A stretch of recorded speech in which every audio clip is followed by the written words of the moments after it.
Even though our course syllabus is relatively quiet on protein synthesis, since proteins play such an integral role in the maintenance of life, as a student of anatomy and physiology, you should have an appreciation of how proteins are synthesized. It will quickly become obvious that the work of the cell is to produce proteins. Many organelles, including the nucleus, nucleoli, ribosomes, endoplasmic reticulum, and Golgi apparatus, play specific roles in protein synthesis. Protein synthesis, that is, the making of proteins, can be subdivided into two major processes: transcription and translation. Transcription is the process of transforming the information contained in DNA into another, more usable and portable format. DNA information is written in the language of sequences of nitrogenous base pairs, ATCG. Also, DNA never leaves the nucleus, but most protein synthesis occurs outside of the nucleus. Therefore, DNA information must be transcribed and that information transported out of the nucleus. Translation is the process of taking the transformed DNA information and translating it into the language of proteins, amino acid chains, also known as polypeptides. Here's a simplified summary of transcription. First of all, it is important to understand that the code that DNA uses to control cellular activity is the sequence of nitrogenous bases. Indeed, a gene is a continuous and specific sequence of ATCGs that dictate protein synthesis. RNA polymerase unwinds the DNA double strand and assembles compatible nucleotides using uracil instead of thymine, and then rewinds the transcribed section before continuing. RNA polymerase is an enzyme responsible for building an RNA molecule. Enzymes are often identified by the suffix ASE. Enzymes are proteins that act as biological catalysts. A catalyst is a substance that regulates or speeds up chemical reactions without being used up or changed. Enzymes often work by binding to a substance, temporarily altering the substance in ways that may allow other chemical reactions to occur. Ultimately, the enzyme is released from the substance, or the substance is released from the enzyme. The enzyme is unchanged and can perform its function again.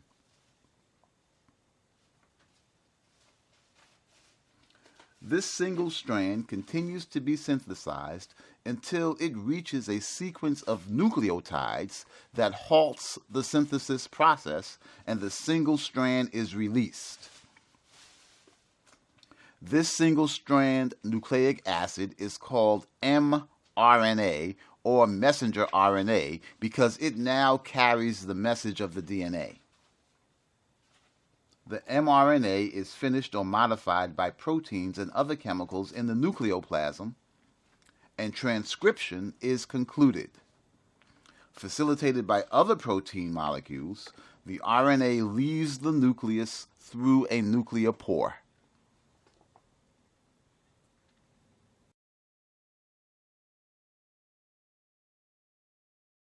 So transcription allows for the DNA code to be rewritten and transported out of the nucleus. The RNA polymerase with other chemicals are responsible for recreating the code and assembling the transformed data. Messenger RNA is responsible for transporting the data out of the nucleus for further processing. So after transcription, the DNA is now outside of the nucleus where it can be used. However, the code has not yet been broken. It must be decoded and transformed into the language of proteins. The site of translation is a cytoplasmic organelle called a ribosome. Ribosomes are small granules composed of proteins and different RNAs called rRNA or ribosomal RNA. Each ribosome has two subunits that fit together. Ribosome subunits are assembled in another organelle called the nucleolus. The nucleolus is located in the nucleus and contains DNA for the synthesis of rRNA. A cell may have more than one nucleolus in its nucleus. The manufactured ribosomal subunits leave the nucleus via the nuclear pores and assemble to form functional ribosomes. Some ribosomes are free-floating in the cytoplasm, while others are attached to another organelle known as the endoplasmic reticulum. Translation requires the action of a third type of RNA known as tRNA or transfer RNA. One end of the transfer RNA molecule, called the stem, is specialized to bind with a particular amino acid. The other end, called the head, is a sequence of 3 nitrogenous bases called the anticodon. The anticodon is compatible with 3 base sequences found on the messenger RNA. Therefore, tRNA is specialized to bring different amino acids to the messenger RNA, beginning the process of breaking the DNA code. Remember, only 20 amino acids participate in protein synthesis. Different tRNA molecules are specific for these 20 molecules. Here's how it works.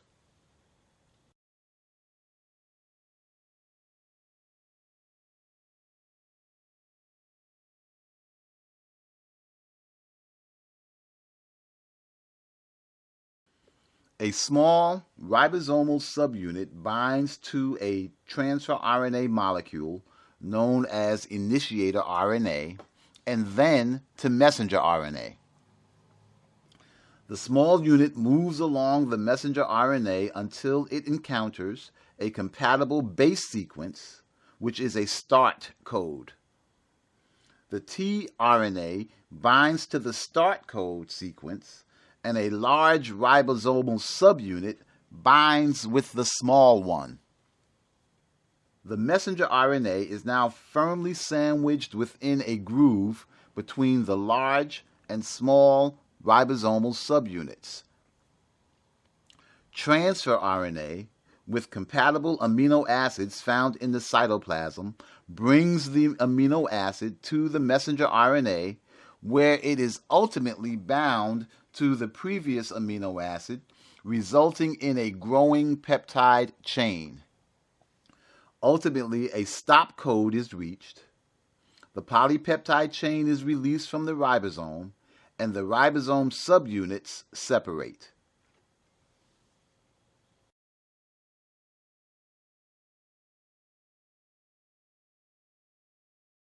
Once the translation process has terminated, the peptide chain may need to be finished, modified, and/or packaged.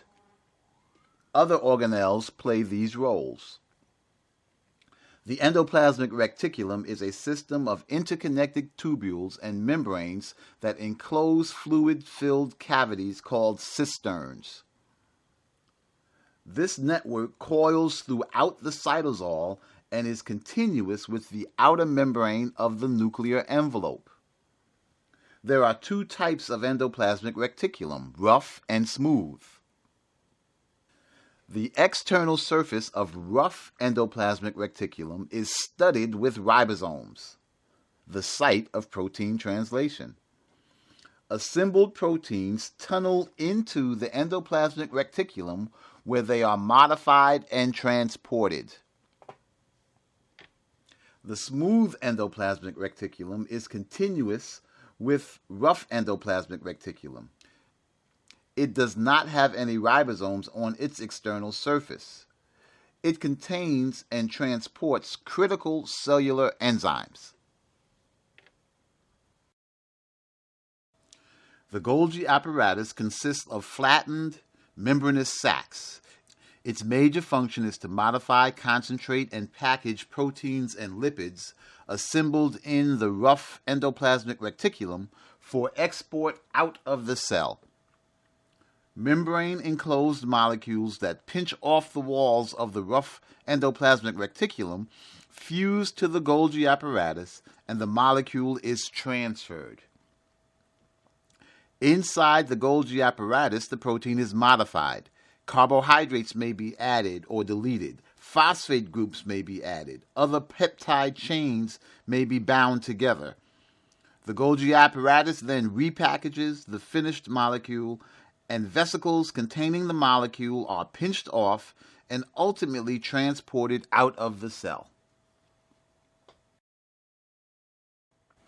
Although we have simplified the process related to protein synthesis, as a beginning student of anatomy and physiology, you need to understand and appreciate its complexity.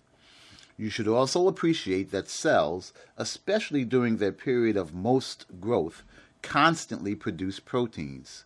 These varied and complex molecules are essential to the maintenance of life. As we move forward in this course and discuss yet another vital protein, please consider the cellular processes responsible for its existence.